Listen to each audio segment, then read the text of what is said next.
अगर किसी हुकूमत की जानिब से किसी सूबे के सरहद तब्दील कर दी जाए या एक नया सूबा बना दिया जाए तो क्या ये सिर्फ एक इंतज़ामी फ़ैसला होता है? जनूबी एशिया की तारीख इस सवाल का जवाब नफ़ी में देती है। यहाँ नक्शे पर खींची जाने वाली नई लकीरें अक्सर सिर्फ जोग्राफिया तब्दीली नहीं करती, बल्कि शनाख्त, ज़बान, सकाफ़त, वसाइल और सियासी नुमाइंदगी के सवाल भी खड़े कर देती है। यही वजह है कि बरे सगीर में सूबों की तकसीम, नई इंतज़ामी इकाइयों के क़याम या बल्दियाती निज़ाम में तब्दीलियाँ बारहा अवामी एहतजाज और सियासी तहरीकों का सबब बनी है।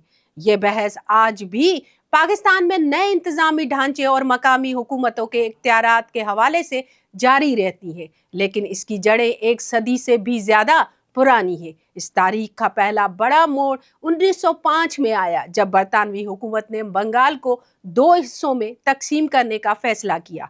अंग्रेज सरकार का मौक़िफ़ ये था कि बंगाल इतना बड़ा हो चुका है कि उसका मौसर इंतज़ाम मुमकिन नहीं रहा, इसलिए उसे दो इंतज़ामी हिस्सों में तकसीम किया जा रहा है। ताहम बहुत से सियासी रहनुमाओं और मौरखीन के मुताबिक इस फैसले के पीछे सिर्फ इंतज़ामी ज़रूरत नहीं थी, बल्कि बढ़ती हुई कौम परस्त तहरीक को कमज़ोर करना भी एक मकसद था। इस तकसीम के खिलाफ शदीद एहतजाज शुरू हुआ, गैर मुल्की अशिया के बाइकाट की तहरीक चली और मुसलसल अवामी दबाव के बाद बरतानवी हुकूमत ने 1911 में ये फैसला वापस ले लिया।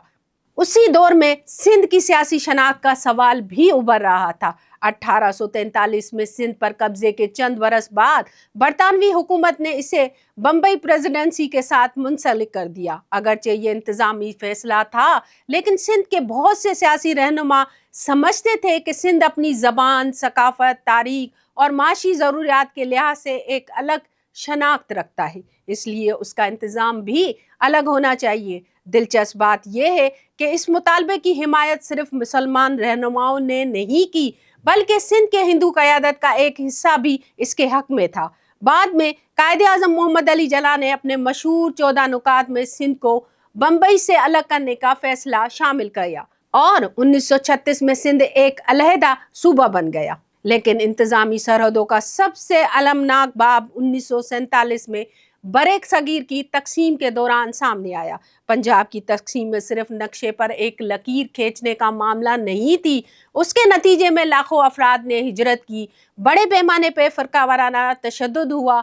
इस तजर्बे ने यह वाज़ेह कर दिया कि इंतज़ामी या सियासी फ़ैसले इंसानी ज़िंदगियों पर कितने गहरे असरात मुरतब कर सकते हैं। क़याम पाकिस्तान के बाद भी सूबाई शनाख्त का सवाल ख़त्म नहीं हुआ। 1955 में हुकूमत ने मगरबी पाकिस्तान के तमाम सूबों को मिलाकर 1 यूनिट कायम किया।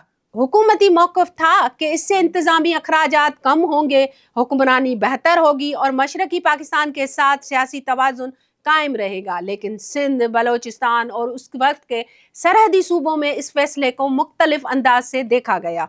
नाकदीन का कहना था कि इससे छोटे सूबों की शनाख्त और खुद मुख्तारी मुतासिर होगी और इख्तियारात चंद मराकज़ तक महदूद हो जाएंगे। सिंध में इसके खिलाफ सियासी जदोजहद बरसों जारी रही और बिलाखिर 1970 में 1 यूनिट का खात्मा कर दिया गया। 1980 की दिहाई में जनरल ज़िया-उल हक के दौर में शुरू होने वाली तहरीक बहाली जमहूरियत या MRD भी ख़ास तौर पर सिंध में एक ताकतवर अवामी तहरीक बनकर सामने आई। अगरचे इस तहरीक का बुनियादी मुतालबा जमहूरियत की बहाली था, लेकिन सिंध में बहुत से सियासी कारकुन इसे सूबाई हकूक़, सियासी नुमाइंदगी और वफाकी इख्तियारात की तकसीम के तनाजुर में भी देखते थे। इस दौरान बड़े एहतजाज हुए, हज़ारों कारकुन गिरफ्तार किए गए और रियासती ताकत भी इस्तेमाल की गई। इसके बाद इंतज़ामी ढांचे पर इख्तलाफात ख़त्म नहीं हुए।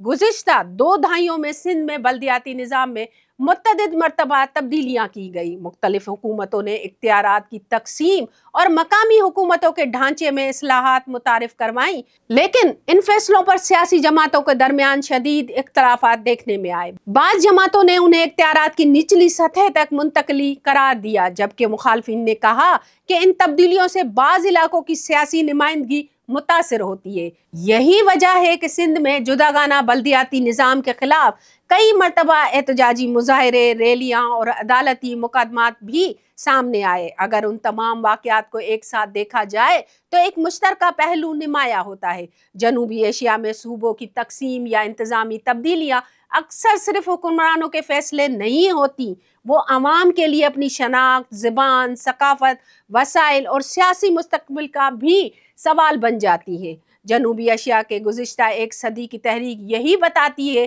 کہ نقشے پر کھینچی جانے والی ایک لکیر کبھی صرف لکیر نہیں ہوتی، اس کے ساتھ سیاست، شناخت، تاریخ اور عوامی مزاحمت کی ایک نئی کہانی بھی جنم لیتی ہے۔